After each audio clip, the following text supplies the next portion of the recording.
Hello and welcome to Anatomy of Us. I'm your host, Melanie Studley, and my husband, who is usually here, is not here today because I wanted to share a couple things with you that have been sort of floating around in my brain that I've wanted to get off my chest. I think they're helpful ideas. And so I want to do that in a couple of short episodes just to get them out of my mind and into your mind so that they can help transform your marriage. So let's dive on in. One of the first things that I want to talk about in this little mini series of ideas is really examining what you inherit from your family of origin that you are accidentally passing down and potentially claiming as your own while not looking at them and seeing if they serve you well.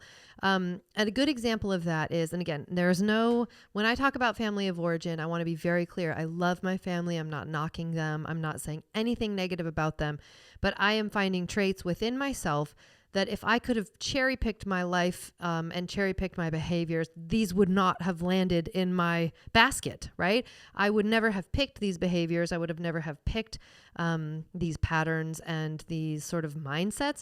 So they are things I inherited from my family of origin and the things that my parents have experienced and my grandparents have experienced, but they're not ever to say anything negative about my family. And I want to kind of give you that freedom as well as you process through some of the things that I'm about to talk about and really choosing and creating a family of origin for yourself now that you want. I don't want you to feel shame about thinking over some of these things and really being able to examine them because who said it? Someone, probably Plato.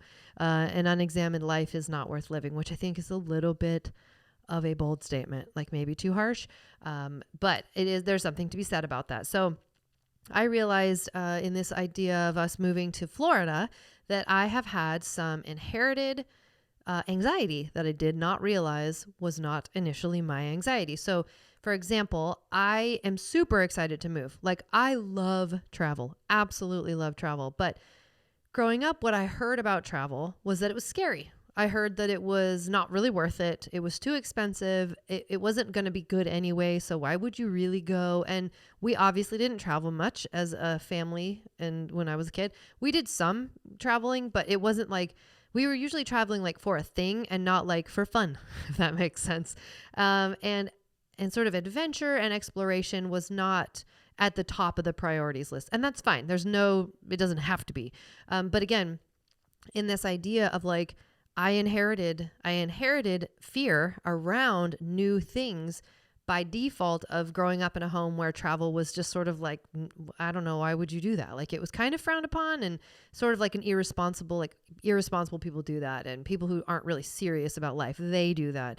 And so I inherited this anxiety. Didn't know I had it until the other day.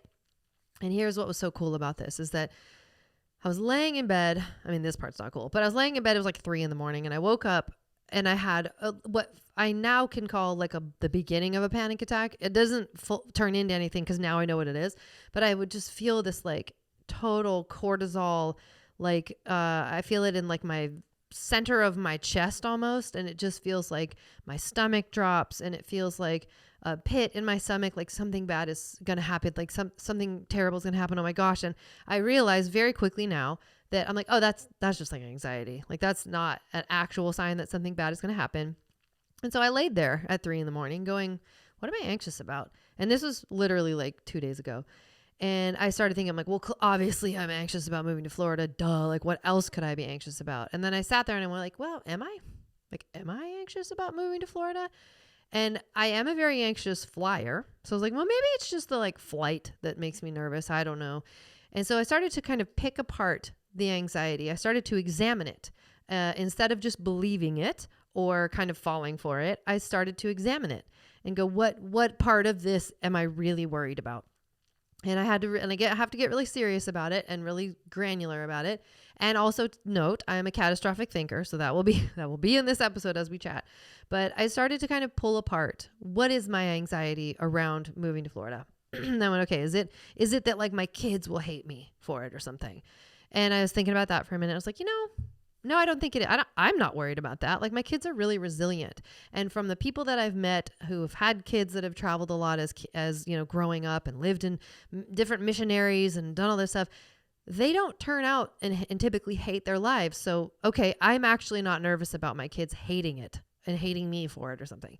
Okay, so check that off the list. I'm not anxious about that. And then I went to the next thing. So is it that I'm worried that we'll die there, or we'll have a car accident and someone will die there? And I'm like, well, I'm worried about that all the time. So that has nothing to do with the locale, right? So check that off the list. I always have this sort of low, not even necessarily worry, but it's a thought that bounces around in my brain like a rubber band in a rubber band shop. Apparently that's a saying. And so I had to check that off the list. I'm like, that is not what I'm worried about.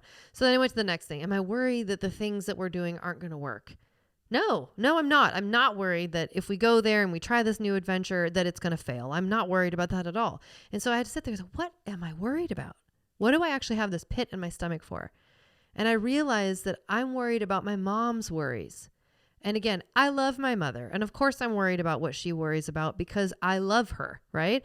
But I had this, it was so cool because I could actually feel the chemicals like dissipate the moment I realized it. I was like, oh, these aren't my worries that I'm worrying about. These are my mom's worries and they're my dad's worries. And it was such a light bulb moment for me to realize like, oh, I've 100% for most of my life have like, it's almost like if I could open a drawer of the worries that my parents had. It's like I opened their worry drawer and grabbed a bunch of their worries out and shoved them in my pocket. And I was just like carrying them around everywhere I went, not realizing that they aren't even mine. And it's so crazy. The more I thought about it, I'm like, oh my gosh, like I actually love to travel. I've always been a worried flyer, but all of that worry, most of that worry, except for a teeny tiny bit, like in super, super heavy turbulence, my actual body will just respond to how scary the turbulence is. But for the most part, I'm only excited. I am only excited to go to new places and try new foods and see new people and see new landscapes and experience new cultures. I, at my core, am excited about these things. But I had, again, like taken this handful of anxiety from my parents' language growing up and sort of their experience of travel and their experience of the world. And I had just shoved it in my pockets and was carrying it around.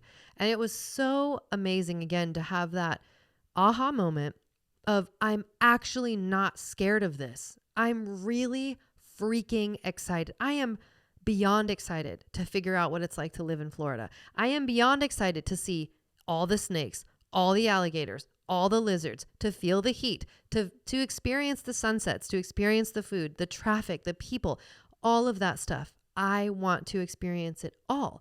And to really have this moment where I could finally like parse out and like pull apart. I think of like a knot in hair. Like finally you get the hair to separate and it's not just one big mass and now it's separating out.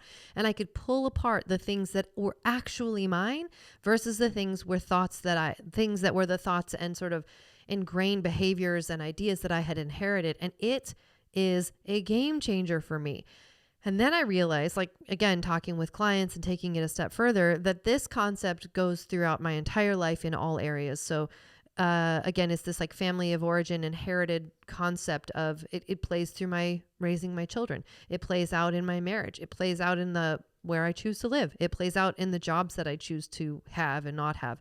And so I wanted to kind of give this to you as a thought experiment for yourself. If you could pull apart the anxiety ball that you have felt in your life, and the fear or the trepidation or the hesitation or whatever that is, if you could actually pull it apart, like get your fingers in there like it's a big ball of yarn and it's all knotted, or like an extension cord, and you start just pulling slowly, and you start to undo it and you realize, oh, this is actually like 5 extension cords. It's not just one, right? We've all had that happen. If you've got a messy garage, you're like, I thought this was 1, it's 3, right? So you begin to pull it all apart and then you can actually examine it like, oh, I don't actually believe that traveling is scary. It's just this been wound up in the extension cord pile of my anxiety. But I don't actually believe that. I believe that it's exciting. And every once in a while, like the fear will kind of crop up because it's something I'm used to. It's something familiar. But now I know that I can actually talk to it and be like, no, I'm not really scared of this. I love it. I want to experience all of it, right?